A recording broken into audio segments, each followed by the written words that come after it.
और जीवन में, सबके जीवन में एक बार ये प्रश्न खड़ा होगा। इसे सौभाग्य मत मान लेना, इसे प्रारब्ध मत मान लेना। प्रारब्ध से भोग का सानिध्य मिलता है, भोग क्रिया नहीं होती। भोग क्रिया अज्ञान से होती है। प्रारब्ध से सामग्री एकत्रित हो जाएगी, भोग का संयोग का वो सब प्रारब्ध रचना कर देगा, लेकिन क्रिया अज्ञान से होती है, क्रिया कामना से होती है। इसलिए कह रहे हैं, यदि राधा माधव के प्रेम रस में डूबने के मार्ग में उपासक चला तो उसके जीवन में एक बार ही सही पर ऐसा अवसर आएगा कि वो परस्पर विपरीत शरीर का भोग करने का प्रश्न माया खड़ा करेगी। आपको कह रहे हैं कि अगर नवयुवती है तो अपनी पुत्री जैसे होती है, ऐसे देखो, सुपुत्री यति, अपनी पुत्री कितनी भी सुंदर जवान, ऐसा आता ही नहीं भाव में कि स्त्री है, आता ही नहीं है। जिनके आता है वो राक्षस ही हैं, मनुष्य तो है नहीं तो घर में रहा जाता है, बड़ी बहन, परिवार के सदस्य। कहीं ऐसा आता है कि जवान बहन है तो जवान लड़की, ऐसा थोड़ी आता है। हंसते खेलते गले लगाते, कोई कहीं भाव ही नहीं रहता काम का। चाहे जवान पुत्री हो चाहे जवान बहन हो, कभी ऐसा घर में भाव, जिनके भाव आता है वो राक्षस हृदय के हैं, मनुष्य हृदय के नहीं। वो राक्षस हृदय वाले, आसुर स्वभाव वाले हैं। नहीं, अपनी पुत्री अपनी बहन के समीप रहने पर कहीं ऐसे भाव थोड़ी आते। खूब खेलना कूदना हंसना बातचीत करना ये सब घर में होता रहता है, पर ये भाव थोड़ी आता है कि ये स्त्री है। नहीं, वो मेरी बहन, वहां कोई गुंजाइश ही नहीं काम भाव की। तो बोले सगी पुत्री की तरह सब पुत्रियां दिखाई दें, अपने से बड़ी हैं तो बिल्कुल मेरी जैसे जननी वैसे। मातृयत्य परांगनाम, जैसे अपनी अम्मा के पास, मां के पास बैठे तो क्या भाव बिगड़ेगा? कुछ नहीं बिगड़ेगा। कैसा भी जवान लड़का हो, मां अपने ऐसे हृदय से लगा के दुलार करती है, समझाती है, बुझाती है, डांटती है। वहां काम भाव आता है क्या? मां के गले लगने पर, बहन के गले लगने पर काम भाव आता है क्या? बेटी को हृदय से लगाने पे काम। जब साधारण सांसारिक पवित्र भाव में काम नहीं आता तो तुम तो परम पवित्र भगवान के भाव वाले हो, तुम्हारे अंदर कैसे काम परास्त कर सकता है? मातृयत्य परांगना, ये आएगा प्रश्न जीवन में। पुरुष है तो स्त्री के प्रति, स्त्री है तो पुरुष के प्रति। साधक बहुत सावधान रहे, माया प्रश्न करेगी। घूमते रहते हैं माया के पार्षद, घूमती रहती है माया की पार्षदी। बहुत सावधान। जाके संग कुमति मति उपजय करत भजन में भंग, तजोरे मन हरि विमुखन को संग। बहुत कीमती जीवन है, सिद्ध बात समझ लो, संकोच की बात नहीं। हरि को रिझाओगे तो वैकुंठ का द्वार, वृंदावन के दिव्य धाम का द्वार, साकेत द्वार, कैलाश धाम का द्वार खुलेगा। और जगत के शरीरधारी को रिझाओगे तो आखिरी द्वार वही है, मलमूत्र का, और कुछ नहीं। हमारी बात मान लो, संकोच करने की बात नहीं है। हम वहीं से पैदा हुए हैं और वहीं की आसक्ति से फिर दुर्गति को प्राप्त होंगे। खुली बात है, देख लो, दो ही आकर्षण है, बढ़िया से बढ़िया खाने को मिले, भोगने को मिले। शिष्णोदर परायण शास्त्र कहता है, शिष्ण और उदर। उदर रसेंद्री से संबंधित है, शिष्ण जनेन्द्री से संबंधित है। बस जनेन्द्री और रसेंद्री के भोगों में पूरा दिव्य मानव जीवन बर्बाद। श्रीपाद कह रहे, यदि राधा मुरलीधर के प्रेम में मगन होना है, बहुत सावधान। ये मत समझो कि माया कब किस रूप में कहां प्रश्न करती है। वो जननी है, वो अपने बेटे को पुष्ट करने के लिए कोई भी प्रश्न कर सकती है, लेकिन अपनी दृष्टि। महाप्रभु चैतन्य देव रुदन कर रहे हैं, हा गोविंद हा कृष्ण। दो वेश्याएं पहुंचती, एक कहती कितना ये रुदन कर रहे हैं, बोले मेरी जैसी नहीं मिली होगी इसीलिए ना। अभी देखो इनका रुदन बंद कर दी। वो क्या जाने कि जो हरि के आशिक है उनको हरि माया आकर्षित नहीं कर सकती। भगवान का एक विशुद्ध प्रताप बल भक्तों की रक्षा करता रहता है। वो जाकर के विनोदास्पद बातें करने लगी। महाप्रभु चैतन्य देव ने कहा, मां बस करुणा कर दो, श्री कृष्ण मिल। वो शब्द उनके हृदय में ऐसा चोट किया कि मैं इतनी नीच, ऐसे महापावन से ऐसी भावना चरणों में गिर गई। मुझे क्षमा करो, क्या मेरा भी उद्धार हो सकता? कृष्ण कृष्ण कृष्ण। ऐसा नहीं कि किसी के जीवन में प्रश्न नहीं आता, प्रश्न आता है, पर जो ये भगवत कृपा से सावधान रहता है कि ये प्रश्न है, मुझे उत्तर देना है इसका। ऐसा नहीं कि प्रश्न के लपेटे में आकर के फिसल जाना है। प्रश्न है, उत्तर देना है, बहुत संभाल के उत्तर देना है। अपमान भी नहीं करना, क्योंकि ये वही आए हुए हैं जिनकी हम आराधना करते हैं। वो कुछ भी रूप, वो मोहिनी रूप भी तो धारण किए ना, वो कुछ भी रूप धारण कर सकते हैं। मेरे प्रीतम है तो बस उस समय प्रभु आप ही मेरी रक्षा करो, आप ही मुझे बचाओ। मातृयत्य परांगनाम। त्रुटि हो सकती है हमसे गलती हो सकती है। कभी बलवान न बने, कभी पहलवान न बने इस विषय में। दैन्य और चरण छूना, यही दो बातों से बच सकते हो। चरण छू कि हे जगत जननी, हे अम्बा, कभी आपके प्रति मेरा। जिन उर्वशी जी ने बड़े बड़ों की बुद्धि को मोहित कर लिया, अर्जुन जी की बुद्धि को क्यों नहीं मोहित किया? क्योंकि जाते ही सीधे प्रणाम किया अर्जुन जी ने। जे भी उर्वशी का प्रवेश हुआ, देखा सो पंचांग प्रणाम किया और कहा, माता स्वागत है, आप पधारिए। आग लग गई, मैं किस लिए आए और तुम मुझे क्या कह रहे हो? आज के बाद कभी माता शब्द उच्चारण मत करना। उन्होंने कहा, पुनः कहता हूं, कुंती माता से भी अधिक पूज्य मैं तुम्हें देखता हूं। कुछ नहीं बिगाड़ पाई उर्वशी जी, यहां तक कि साप तक दे दिया। पहली दृष्टि पड़ते ही या तो नव किशोरी जगदम्बा, लाडली जी की सहचरी, या मां, या अपना पवित्र भाव तुरंत आरोपित कीजिए। और स्त्री शरीर को लिखा है, भ्राता पिता पुत्र निज जैसे, मध्यम परपति देखई कैसे। भ्राता पिता पुत्र निज जैसे, बराबर का है तो सगा भाई। क्या सगा भाई को देखकर काम जागृत होता है? क्या अपने छोटे बेटे को देखकर काम जागृत होता है? क्या पिता को देखकर काम जागृत होता है? भ्राता पिता पुत्र निज जैसे। आवश्यकता पर बात करें, नहीं एकांत सेवन करें। बलवान इंद्रिय ग्रामो विद्वानम अपि कर्षति, शास्त्र आदेश करता है। पर उपासक को यह पक्का विश्वास कर लेना चाहिए कि मेरे जीवन में यह प्रश्न आएगा, आता है, आता रहेगा। अगर इससे निकल गए आगे तो यो राधा मुरलीधरांग कमल प्रेमैक मात्रियति। बहुत सावधानी की जरूरत है। देखो, कल वर्णन हुआ था, साधना में भय और प्रलोभन, ये दो चीजें भेजी जाती हैं। इनसे जो पास भी भगवान ही करवाएंगे। ये सत्संग सुनने को भगवान ही तो संयोग बना रहे हैं, ये भगवान ही तो प्रेरित करके आपको सुनवा रहे हैं। इसलिए सावधान। ये प्रश्न है, आपके पास 1 करोड़ रुपया जमा किया और आपका मन हुआ कि अरे मैं फंस गया क्या, तो 1 करोड़ यमुना जी में फेंक दो, मुक्त हो गए। लेकिन एक बार जीवन में फिसल गए तो उसकी पूर्ति नहीं होने वाली। हम कह रहे हैं अरबों रुपया एकत्रित हुआ, मन में आया, सब छोड़ के भाग गए, राधा राधा राधा राधा, जो जहां वहीं छोड़ दिया, कुछ नहीं फंसे। लेकिन एक बार फिसल गए काम में तो उसकी पूर्ति कैसे होगी? वो तो नहीं होगा। वो तो चित्त पे संस्कार बन गया और आपका संयम भ्रष्ट हो गया। एक बार बालू का बांध टूट जाए तो दोबारा बांध बांधना बहुत कठिन बात है। एक बार योगी भ्रष्ट हो जाए, दोबारा योगी अपने योग पे आना भगवान के बल की बात है, दूसरी बात नहीं। जैसे बालू का बांध फूट जाए तो बांधना बड़ा कठिन है, ऐसे ये ब्रह्मचर्य, ये सतमार्ग, ये इंद्रिय निग्रह, ये बालू का बांध है, बहुत होश से।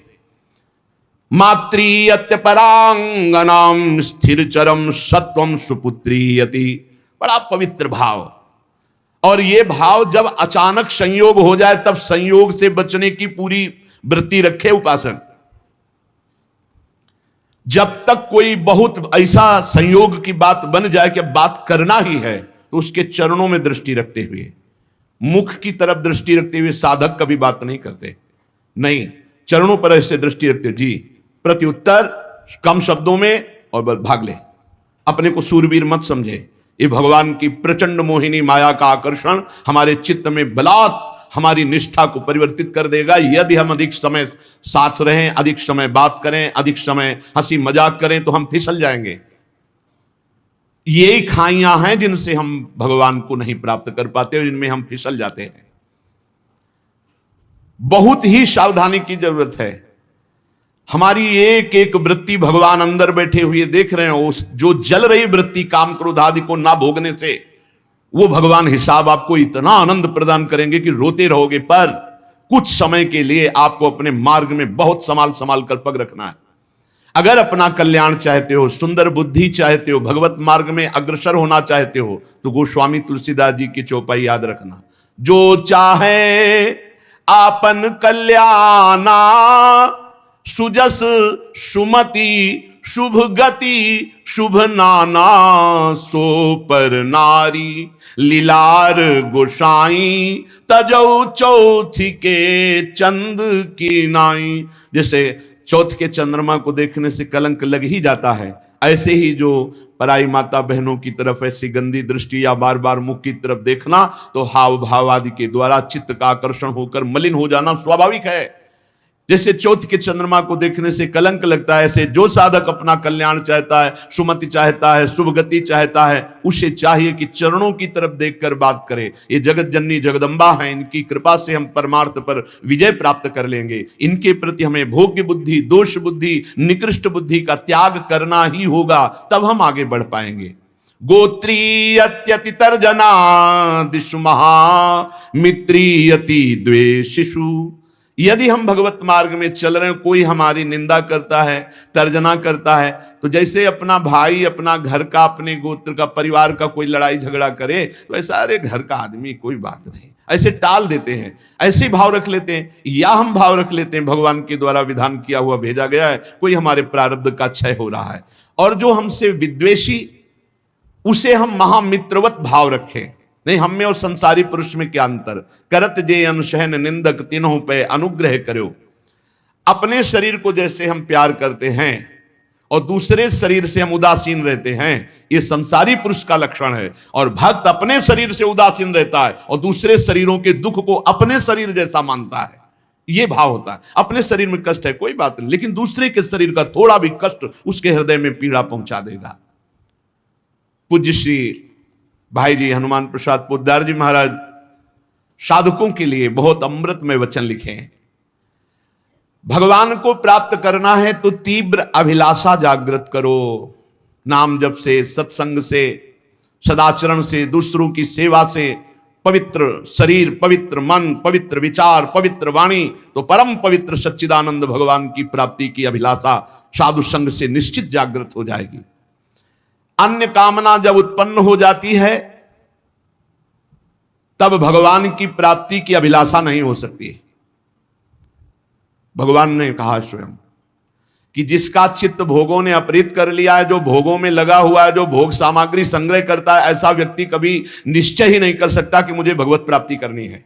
भोगैश्वर्य प्रसक्तानाम तया प्रहृत्य चेतसाम व्यवसायत्मिका बुद्धि समाधो न विधीयते। वो कभी भगवान की प्राप्ति की इच्छा ही नहीं कर सकता है। इच्छा ही नहीं होगी ऐसी बात नहीं। अगर साधु संग हो तो वो भोग आदि का त्याग करके भगवत प्राप्ति की इच्छा जागृत कर सकता है, पर जब तक भोगों में लगा रहेगा तब तक भगवत प्राप्ति की इच्छा ही नहीं होगी। अन्य कामना वाला भगवत प्राप्ति की इच्छा नहीं रखता।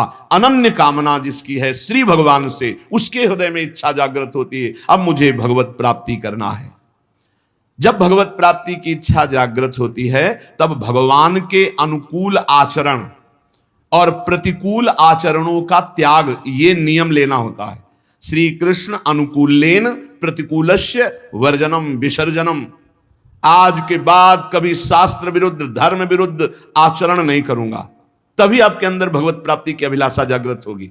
इधर तो माला चला रहे हैं, पाठ कर रहे हैं, धर्म के कार्य कर रहे हैं, और पीछे फिर अधर्माचरण हो रहा है, तो वो अंधा बट्टे पड़ा चबाए, तुम्हारे हाथ में कुछ नहीं लगेगा।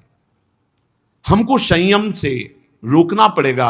जो धर्म, जो नाम जप, जो साधन कर रहे हैं, वो हमारा कहीं किसी पापाचरण में बह न जाए, कहीं किसी छिद्र से बह न जाए। हम अपने इंद्रियों को, मन को हम विचार के द्वारा, पवित्र विचारों के द्वारा उनको घेरे रहते हैं।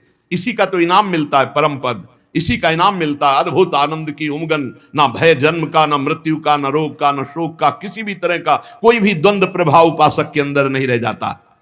अनुकूलस्य, अपने इष्ट देव गुरुदेव के अनुकूल, और प्रतिकूलस्य विसर्जनम, प्रत्येक प्रतिकूल आचरण का त्याग। जब साधक ऐसा आचरण बहुत समय तक करता है तो उसके प्राणों में रुदन करने की इच्छा जागृत होती है और वो क्रंदन करने लगता है।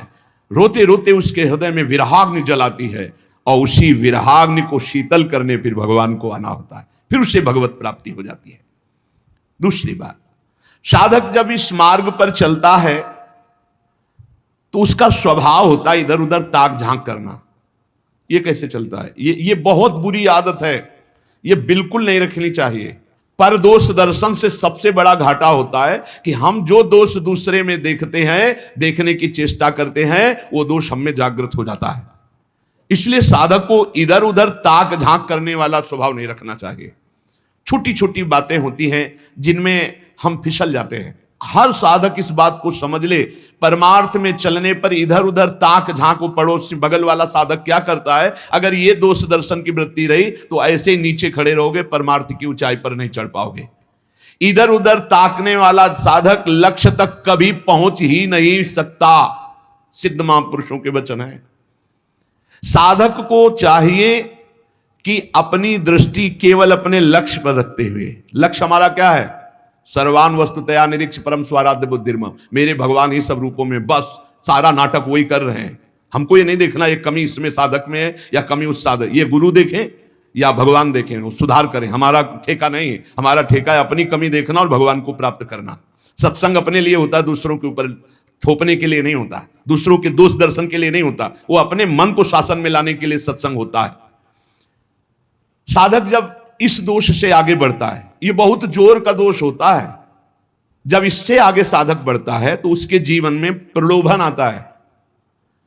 जब प्रलोभन से बचता है तो फिर भय आता है। बड़े बड़े भय आते हैं भक्तों के जीवन में। फांसी की सजा निश्चित हो गई, आग में जलाने निश्चित हो गया, जहर पिला दिया गया, क्या क्या। जब प्रलोभन और भय से भी आगे निकलता है तब दिव्य सिद्धियां, आकाश में उड़ जाओ जहां जिस लोक में, जब इनसे भी आगे निकल जाए, जीवित मर जाए उलट आप में समाया है दिलगिरी, एकदम खाक, तब भगवान की प्राप्ति होती है। वो संसार चक्र का भेदन करके सच्चिदानंद स्वरूप को प्राप्त कर लेता है। वैराग्य दो प्रकार का होता है, एक समल वैराग्य और एक विमल वैराग्य। सांसारिक प्रतिकूलता को लेकर जो घर त्यागा जाता है उसे समल वैराग्य कहते हैं। ये समल, मल का प्रयोग नहीं होना चाहिए। ये मल है वासना, कामना, रुपया, पैसा। हाँ, हमारा भरण पोषण ईश्वर के द्वारा सारे विश्व का करते, तो हम जितने बैरागी जन विश्व में हैं, भगवान विश्वम्बर सबका भरण पोषण कर रहे हैं, लेकिन बहुत सावधानी से। मुनीमगिरी करनी है, मालिक हैं भगवान, मुनीम है हम, तो मुनीम का लेना देना बहुत हिसाब में होना चाहिए। हिसाब से चूक हुई तो चूक हो जाएगी, बड़ी चूक हो जाएगी। तो एक होते हैं वैराग्य लेते हैं ये देख करके कि अब नौकरी नहीं मिल रही, विवाह भी नहीं हुआ और खान पान की व्यवस्था, बाबा जी बन जाते हैं। जिंदगी नरक हो जाएगी तुम्हारी और दूसरों की बेइज्जती करवाओगे। कभी ऐसे बाबा जी नहीं बना जाता। बाबा जी बना जाता है, सब व्यवस्थाएं हैं, लेकिन अब मन नहीं लग रहा, ऐसा लग रहा है मुझे भगवान चाहिए, तब इसे विमल वैराग्य कहते हैं। अगर समल, ये जो समल वैराग्य है, इस समल वैराग्य को यदि विमल वैराग्य मिल जाए तो वासना हट जाए और निर्मल मार्ग में चल पड़ेगा। ऐसा नहीं कि उसका कल्याण नहीं होगा, पर है बहुत गड़बड़। वैराग्य के दो रूप है, एक समल वैराग्य, एक विमल वैराग्य। समल वैराग्य होता है कि हर किसी न किसी विषय की अभाव स्थिति में बाबा जी बन जाना, वैरागी बन जाना, बहुत खतरनाक, बहुत घटिया जीवन व्यतीत होता। बहुत घटिया हम शब्द में कह रहे हैं, लाख प्रकार से समझाओ उसको समझ में नहीं आता।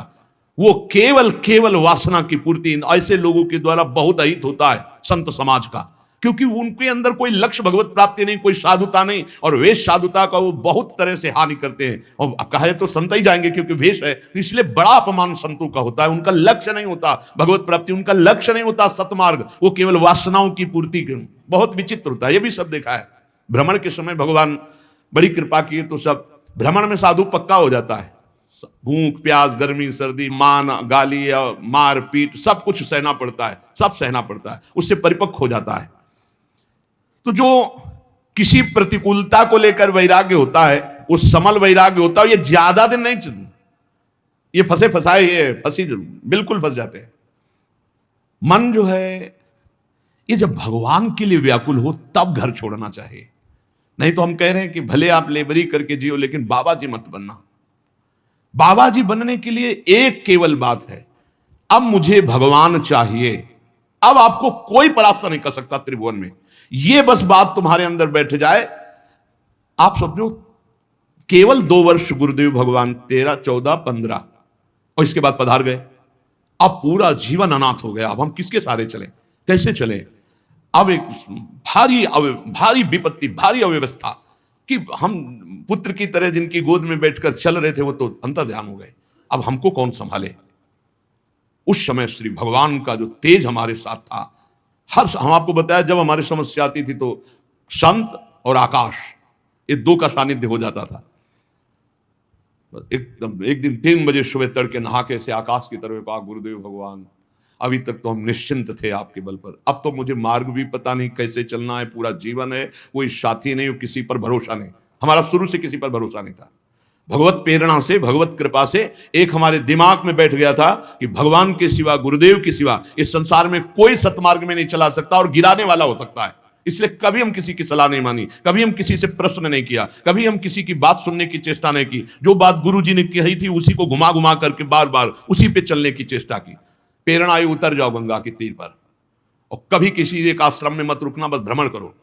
बस तुरंत मन में आया, बस सफीपुर घाट से कूद पड़े गंगा किनारे, एक गीता पूरा, फिर ओ यहां तक वही सच्चिदानंद परम तत्व गुमान। अगर थोड़ा भी कुछ राग लेकर घर से निकलोगे तो फंस जाओगे। आश्रम व्यवस्था, कई जगह भ्रमण में से प्रलोभन आएगी, यहाँ के महंत बन जाओ, अब ऐसे यहाँ। जब तक भगवत प्राप्ति नहीं तो राम काज की नहीं बिनु मोहि कहां विश्राम। शमल वैराग्य, इस प्रयास देखना चाहिए साधक को कि कोई वासना लेकर आए तो फटाफट उसका ऑपरेशन कर डालो। गुरुजनों के सानिध्य में, सत्संग में, नहीं तो ये वासना कहीं ना कहीं फंसाकर चौपट कर देगी। किसी सांसारिक प्रतिकूलता को देख करके अनुकूलता पाने के लिए तो बाबा जी नहीं बन गया कोई, या अनुकूलता पाने के लिए वैराग्य का नाटक तो नहीं कर रहा। ये बहुत हानिकारक है, परमार्थ में आगे नहीं बढ़ने देगा। विमल वैराग्य, जिसमें विषयाशक्ति है पर वो विषयाशक्ति को मिटाना चाहता है, वो तृष्णा रहित होना चाहता है, वो भगवत प्राप्ति करना चाहता है, वो कहीं विश्राम नहीं मानना चाहता, केवल भगवान की प्राप्ति। वो सूरवीर, ये महान योद्धा, सातरति सातरति सा लोकांतर, पार कर देगा, जीवन पार कर देगा, कोई नहीं इसे परास्त कर सकता। दुख दोष ये मिटाने के लिए हम भगवत मार्ग में आते हैं।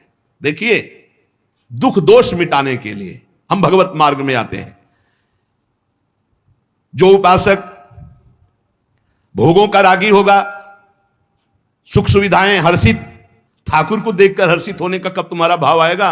मन अति हर्ष जनावनते ही आज देखी हो परम से। अरे विश्व की हर संपत्ति चरणों में फेंक दी जाए तो भी ऐसे, उधर देखने की इच्छा न हो। सुरपति नरपति लोकपति जिनके भावे घास, रहे परम आनंद में तज सब ही गए। सच्चिदानंद का आशिक और छोटी मोटी वस्तुओं में हर्षित हो जाए, ऐसा बुरा लगना चाहिए संसार की पद प्रतिष्ठा भोग सामग्री। जैसे तुम्हें कई अरब रुपया का संकल्प बनाया, तुम्हें 5 का नोट दिया जाए, ये ले 5 का, तो कैसा लगेगा? मानो थप्पड़ मारा। ऐसे अखिल कोटि ब्रह्मांड नायक चाहिए तो लोक परलोक के भोग तुम्हें विश्वत लगने चाहिए। ब्रह्मादिक के भोग सब विषम लागत ताई, नारायण ब्रज चंद की लगन लगी। कहीं राजी हो जाए, हे साधक सावधान, कहीं राजी नहीं। अपने को हर समय कसौटी में कसते रहो, कोई जान न पावे।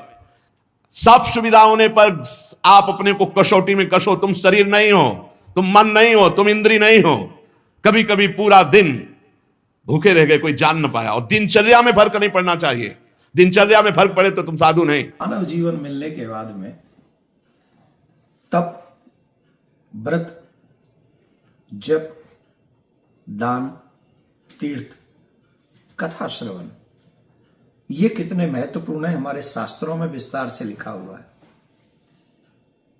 जैसे जन्माष्टमी का व्रत, शिवरात्रि का व्रत, नवरात्रियों का व्रत उत्तम है, श्रेष्ठतम उत्तम व्रत एकादशी का व्रत है, जो मनुष्यों को इन्हीं व्रतों की तरह एकादशी का व्रत रखना चाहिए। भगवान श्री कृष्ण से एक बार धर्मराज ने पूछा, भाद्र पक्ष की, कृष्ण पक्ष की एकादशी को क्या कहते हैं, उसका नाम क्या है और उसका महत्व क्या है? भगवान श्री कृष्ण कहते हैं, धर्मराज तुमने मनुष्यों के कल्याण के लिए ये बहुत उत्तम प्रश्न किया है। भाद्रपद कृष्ण पक्ष की एकादशी को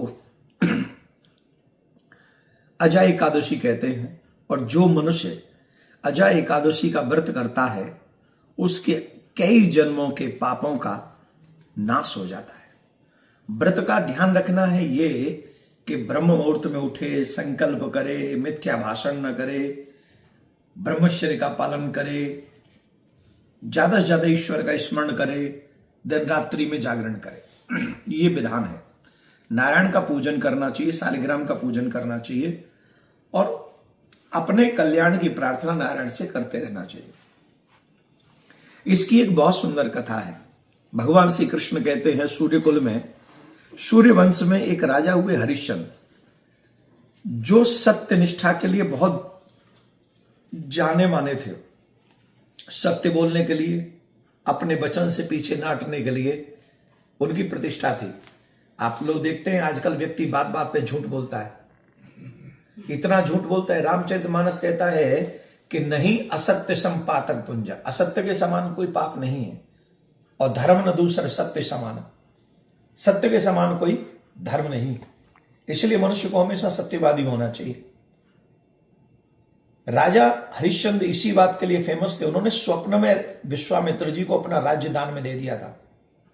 स्वप्न में उनको स्वप्न हुआ कि विश्वामित्र जी आए हैं और उन्होंने वो दान कर दिया है। आजकल तो व्यक्ति दान से घबराते हैं, भगवान से मांगने के लिए सब पहुंच जाते हैं, पर भगवान की सेवा के लिए, दान पुण्य के लिए उनके जो है रोंगटे खड़े हो जाते हैं कि ये देना भी पड़ेगा। राजा हरिश्चंद्र ने स्वप्न में दान किया था मात्र, और जब उठे तो सामने सवेरे सवेरे विश्वामित्र जी आ गए, और विश्वामित्र जी आ गए, बोले मैं तुम्हारा राज्य लेने आया हूं, तुमने जो दान दिया है मेरे को दान दो। तो उन्हें भ्रम नहीं हुआ, उनको पता ही था मैं स्वप्न में दान कर चुका हूं। अब स्वप्न का दान और प्रत्यक्ष का दान, 10-5 हजार डॉलर नहीं मांगे थे उन्होंने, पूरा राज्य ही ले लिया, वो भी स्वप्न में। और विश्वामित्र जी को बड़ी खुशी खुशी दान कर दिया राज्य। लेकिन दान के बाद भी दक्षिणा बाकी है, दक्षिणा भी देनी है। तो दक्षिणा है 60 किलो स्वर्ण। तो बोले खजाने से ले आओ। तो विश्वामित्र जी ने कहा जब राज्य ही मेरा हो गया तो खजाना कहां से तेरा रहा, ये भी मेरा ही हो गया, और अगर तूने दक्षिणा नहीं दी तो तेरा ये सब दान पुण्य सब नष्ट हो गया, बेकार हो जाएगा, तुझे पुण्य नहीं लगेगा, पाप लगेगा उल्टा। तो हरिश्चंद्र जी ने कहा गिव मी सम टाइम, 1 महीने का समय मांगा, और 1 महीने के समय में राजा हरिश्चंद्र ने अपने आप को, अपनी पत्नी को, अपने बेटे को काशी में बेच दिया। किसके लिए? अपने वचन के सत्य होने के लिए, अपने धर्म पर टिके रहने के लिए, मेरा वचन झूठा ना हो जाए इसके लिए उन्होंने अपने आप को काशी में, किसके यहां? एक डॉम के यहां बेच दिया। काम क्या करते हैं? गंगा जी के तट पे जो सब जलाए जाते हैं उनसे कफन लेते हैं, कर लेते हैं टैक्स। एक महाराज सम्राट राजा क्या काम कर रहा है? It's not easy, it's easy to say but very difficult to understand and doing. बहुत मुश्किल है। धर्म की रक्षा कैसे की जाती है ये हमें इतिहासों से पढ़ना चाहिए, पूर्व के इतिहास में पढ़ना चाहिए, तब धर्मात्मा है। आर्टिफिशियल रिलीजियस नहीं हो सकते हम लोग। तो राजा हरिश्चंद्र इसलिए नहीं कि वो ये सेवा कर रहे हैं, इसलिए कि मुझे इन मुर्दों से भी कर लेना पड़ रहा है। बड़े दुखी हुए, बहुत दुखी होते थे कई साल निकल जाने के बाद। तो एक बार गौतम ऋषि पधारे, और गौतम ऋषि ने देखा कि राजा दुखी हैं, तो पूछा क्या परेशानी है, व्हाट इज योर प्रॉब्लम? तुम्हारी सत्य निष्ठा से तो देवता भी तुम्हारे ऊपर गर्व करते हैं और तुम दुखी हो। बोले मैं किसी और चीज से दुखी नहीं हूं, इस बात से दुखी हूं कि ये सब जलाए जाते हैं और इनका कर मुझे लेना पड़ रहा है। ये तो शुभ कार्य है, ऐसे ही करना चाहिए, पर मैं अपने स्वामी का सेवक हूं इसलिए मैं कुछ कर नहीं सकता, यही मेरा धर्म है। तो गौतम ऋषि ने कहा तुम भाद्रपद मास की कृष्ण पक्ष की एकादशी का व्रत करो, तुम्हारी चिंता का निवारण होगा। राजा हरिश्चंद्र ने भाद्रपद मास की कृष्ण पक्ष की एकादशी, अजा एकादशी का व्रत किया, और उसके तुरंत बाद देखते हैं कि उनका मृत पुत्र भी जीवित हो गया। देवता ब्रह्मा विष्णु महेश तीनों सामने खड़े हैं, और राजा हरिश्चंद्र से कह रहे हैं हम तुम्हारी सत्य निष्ठा के लिए तुम पर प्राउड करते हैं, तुम्हारे लिए हम सब कुछ कर सकते हैं, बताओ तुम्हें क्या चाहिए। तो ऐसी अजा एकादशी का व्रत हम सबको करना चाहिए, और 19 तारीख को हम अजा एकादशी का व्रत करेंगे।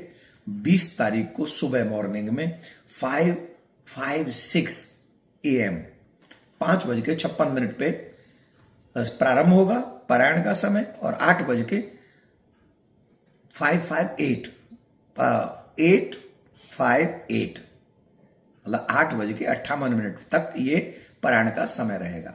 आप सभी एकादशी का व्रत अवश्य करें। जो बच्चे भी सामर्थ्यवान हो गए हों, 8-9 साल के हो गए हों, वो भी अगर व्रत करते हैं करना चाहिए। मुस्लिम भाई लोग अपने छोटे छोटे बच्चों से 1 महीने का रोजा रखवाते हैं, और वो 1 महीने का रोजा होता है। और हमारे यहाँ महीने में 2 एकादशी आती हैं। हम अपने बच्चों से वो भी नहीं करवाते, और ऊपर से हम अपने आप को धर्मात्मा का ठेकेदार और समझते हैं। I request all of you, Ekadashi का व्रत करिए और अपने बच्चे। अच्छा ये बताओ कि आप जा रहे थे, चींटियां थीं और आपने पांव रख दिया, तो चींटियां दब गईं, वो मर गईं। अब बताओ पाप लगेगा कि नहीं? बोलो हाँ कि ना? नहीं, नहीं लगेगा। पाप कहां लगता है, क्यों लगता है, ये समझते हैं जरा। समय है ना आप लोगों के पास? जल्दी तो नहीं है? मैया जल्दी हो तो बताना। जैसे चींटियों के ऊपर आप पांव रखते हैं, जैसे देखो आप गाड़ी चलाते हैं, आपकी गाड़ी के नीचे ना जाने कितने मेंढक, कितने जीव दब के मर गए, आपको पता ही नहीं। हाँ या ना? अच्छा, उन्हें आपने जानकर नहीं मारा, आपका मोटिव था मारना, मन था। पाप वहां लगता है जहां मारने की इच्छा हो। जैसे मैं आपको मारना चाहूं, किसी चींटी को मैंने जानकर, मैंने चींटियों के झुंड में अंगारा डाल दिया, सारी चींटियां मर गईं। मैंने चींटियों के ऊपर गर्म पानी डाल दिया, सारी चींटियां मर गईं। वो पाप लगेगा मुझे, क्योंकि मैंने जान कर किया। मैंने चींटियों को जान के मारा, ये चींटियां थी मैंने मार दिया, ये पाप लगेगा क्योंकि मैंने। लेकिन मैं जा रहा था, चींटी दब के मर गई, मुझे पाप नहीं लगेगा क्योंकि मैं उसे मारना चाहता ही नहीं था। मारना मेरा उद्देश्य नहीं था, तो वो अनजाने में हुआ है पाप, जाने में नहीं हुआ। तो अनजाने में जो पाप होता है वो पाप नहीं होता। लेकिन फिर भी जाने अनजाने में यदि वो पाप हो गया तो भी भागवत सुन लेने से वो जाने अनजाने दोनों पाप से हमें मुक्ति मिल जाती है। ये भागवत जी की है। जैसे आपने गाय को क्या किया, गाय को आप रोटी खिला रहे थे और गाय को आप प्यार कर रहे थे, हाथ यहां सिर पे घुमा रहे थे उसके गर्दन पे, और रोटी, और तभी गाय मर गई। आपने रोटी खिलाई और आपने उसके ऊपर हाथ रखा प्यार के लिए, और गाय मर गई। कई बार ऐसा हुआ कुछ लोगों के, किसी ने गैया के ऊपर हाथ ही रखा, वो गाय मर गई। अब बताओ उसे गौ हत्या लगेगी कि नहीं? नहीं लगेगी, क्योंकि गाय को मारना उसका, वो तो रोटी खिलाने गया था, वो तो प्यार करने गया था। अब गैया मर गई तो वो पाप थोड़ी है।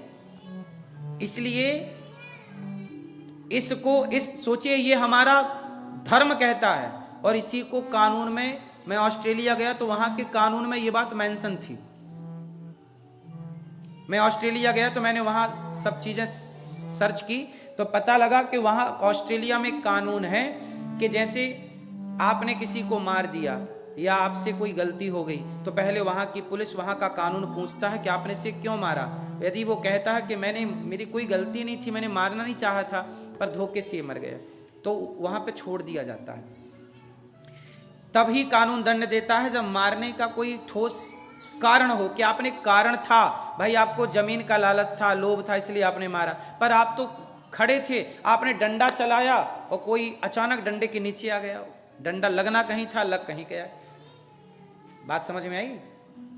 जैसे क्रिकेट होता है, छक्का लगा, बॉल जाके किसी के सीधे खोपड़ी में लग गई। हुआ है कई बार, ऐसे लोग मर गए, बॉल सीधे जाके ना किसी के सिर पे लग गई। मर जाएगा कि नहीं, इतनी कड़ी बॉल होती है वो। कई लोग मरे, हाँ या ना? तो क्या वो बैट्समैन को पाप लगे, वो लगेगा मर्डर केस कि तुमने मारा है? क्योंकि उसको, उससे मारना उसका उद्देश्य था ही नहीं, वो तो अपना खेल रहा था, लेकिन लग गई, उसका कोई उससे लेना देना नहीं था। ये बात ईश्वर भी जानते हैं और ये बात कानून भी जानता है। अब कहाँ के कानून में ये है, कहाँ के कानून में नहीं है। मैं ऑस्ट्रेलिया के कानून की बात करूं, वहां पर यह मेंशन था कि वहां पे आपको दंड नहीं होगा यदि आप धोखे से अपराध करते हैं। तो जैसे आप बाहर के लोग हैं और आपने कोई वहां का रूल्स तोड़ दिया, तो वहां आपको दंड नहीं दिया जाएगा, एक बार सॉरी कह के छोड़ दिया जाएगा, आगे से ध्यान रखिएगा, क्योंकि आप यहाँ के नहीं है, यहाँ के रीति रिवाज जानते ही नहीं है। ऐसा है। तो कुल मिला के हमारे धर्म में यही है कि जो पाप जाने में होंगे, है ना मेरी माँ, वो पाप लगेगा। जो अनजाने में होंगे वो पाप। इसलिए कहते हैं कि मानस पुण्य हो या नहीं पापा, कलयुग का यह परम प्रतापा। तुलसीदास जी भी यही बात कहते हैं। तो आप बस इन बातों का ध्यान रखें कि जानकर कोई पाप ना हो, ठीक है। जानकर चींटी की हत्या ना हो, जानकर हम किसी से मनसा वाचा, पाप 3 तरह के होते हैं, मनसा वाचा कर्मणा। कितने तरह के पाप होते हैं? कौन कौन से? मनसा मतलब मन से। कैसे मन से कैसे पाप होता है आप बताओ? मन से कैसे पाप होता है? नहीं, मन से कैसे मार दोगी आप किसी को? हाँ, मन से कैसे पाप होता है आप बताओ, आप बताओ। हाँ, मन से पाप ऐसे होता है जैसे आपने सोचा कि मेरा विवाह इस आदमी से क्यों हो गया, काश उससे हुआ होता।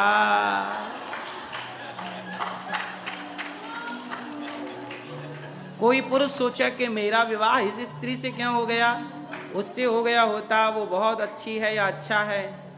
जब आप सोचिए, आपने कुछ कहा नहीं, कुछ किया नहीं, लेकिन आपने केवल सोचा कि मेरे पति से इस आदमी से अच्छा तो ये आदमी है, केवल सोचा, तो सोचने मात्र से आपको पाप लग गया। बोलो हाँ। जैसे आपने सोचा कि यार मेरी माँ मुझे बहुत परेशान करती है, मैं अपनी माँ को मार दूं, हत्या कर दूं। आपने किया नहीं माँ की हत्या, केवल माँ की हत्या के बारे में, ये पाप है। आपने अपने बाप के बारे, अरे मेरा बाप तो दिन भर पाँव पकड़ के खींचता है और दिन भर परेशान करता है, मोबाइल नहीं चलाने देता, और ये और वो इतना। कोई बच्चा जाए सोचे कि बाप को मार दूं, मौका मिले तो मार दूं, तो क्या होगा? ये क्या होगा? ये पाप है। आपने किया नहीं, लेकिन आपने केवल। इसलिए कहता हूं, सोचना भी पाप है यदि आप गलत सोच रहे हैं तो। इसलिए पराये पुरुष के बारे में सोचना भी पाप है। और कुछ स्त्रियां कहती हैं कि हम लिव इन में रहें, तो आपको क्या दिक्कत है? उनको लिव इन में रहना भी गलत नहीं लग रहा, और हम सनातनी क्या कह रहे हैं कि सोचना भी। अच्छा ये बताओ, सोचना पाप है या नहीं? एक पतिव्रता नारी क्या पराये पुरुष के बारे में सोच सकती है? बोलो। क्या राम ने क्या सपने में भी दूसरी महिला के बारे में सोचा? क्या सीता माँ ने सपने में भी पराये पुरुष के बारे में सोचा? यही तो भारतीयता है, यही तो सनातन है, यही है ना सनातन। हमारा वेश इतना स्ट्रांग था ना साहब कि हजारों साल हम गुलाम रहे। 500 साल मुगलों के गुलाम रहे, 200 साल अंग्रेजों के गुलाम रहे, लगभग 700 साल गुलाम रहे। उसके पहले पुर्तगाली, और उसके पहले बौद्ध, और उसके पहले क्या क्या भारत में आक्रांताओं ने आक्रमण किया। इतने सारे गुलामियों के बाद भी आज भी दुनिया में सनातन जिंदा है, क्योंकि हमारा वेश मजबूत है। सोचिए, जिस तरह की विचारधारा मैं आपसे कह रहा हूं, पूरी दुनिया में किसी मजहब पंथ को उठाकर देखिए इस तरह की विचारधारा कि सोचना भी पाप है तुम्हारे। हाँ, हमारे यहां सोचना भी पाप है, पराई औरत के बारे में। छूने की तो बात छोड़ दीजिए। मेरा नाम अर्चना पटेल है और मेरे पति का नाम कृष्ण कुमार पटेल है। गांव कोदसा, तहसील करेली, जिला नरसिंहपुर, मध्य प्रदेश से आई हूँ। कहीं बैठी हो तो हाथ हिला सकते। मेरा नाम अर्चना पटेल, मेरे पति का नाम कृष्ण कुमार पटेल, गांव कोदसा, तहसील करेली, जिला नरसिंहपुर से आई हूँ, मध्य प्रदेश। कहीं बैठी हो? आए। बच्चा आया है के साथ में? गोदी में लेकर आ जाइए उसको, ले आओ। शादी के 16 साल हो गए थे गुरुदेव, और मेरी शादी को 16 वर्ष पूर्ण हो गए, परंतु कोई संतान नहीं थी। अपने आसपास के सभी डॉक्टरों को दिखा लिया, परंतु मुझे कोई लाभ नहीं मिला। डॉक्टर के हिसाब से धर्मपत्नी मां बन नहीं सकती। तब एक रिश्तेदार ने कहा कि टेस्ट पे भी करवाओ। हमने वो भी करवाई, सफल नहीं। गुरुदेव, फिर समय आया ऐसा कि बाबा की कृपा से गर्भ ठहरा, गर्भ ठहरा पर 2 बेटियों ने जन्म भी लिया, पर वो बेटियां थोड़ा थोड़ा 2-2 महीना का अंतराल के बाद चली गई। फिर मन टूट गया कि भगवान ने 16 साल बाद सुना और उसके बाद बाबा ने देने के बाद वापिस ले लिया। समझ में नहीं आया। आपने एक कथा में कहा था कि फाइल अगर मोटी है तो थोड़ा समय लगता है, तुम हिम्मत मत हारना। बाबा ने अगर दिया है पूर्ण देगा, चिंता ना करना। हम दोनों पति पत्नी आए, बाबा के मंदिर प्रांगण में आकर सो गए, सेवा करी, अर्चना करी। हमको क्या मालूम था कि ये भूमि पर रात्रि विशेष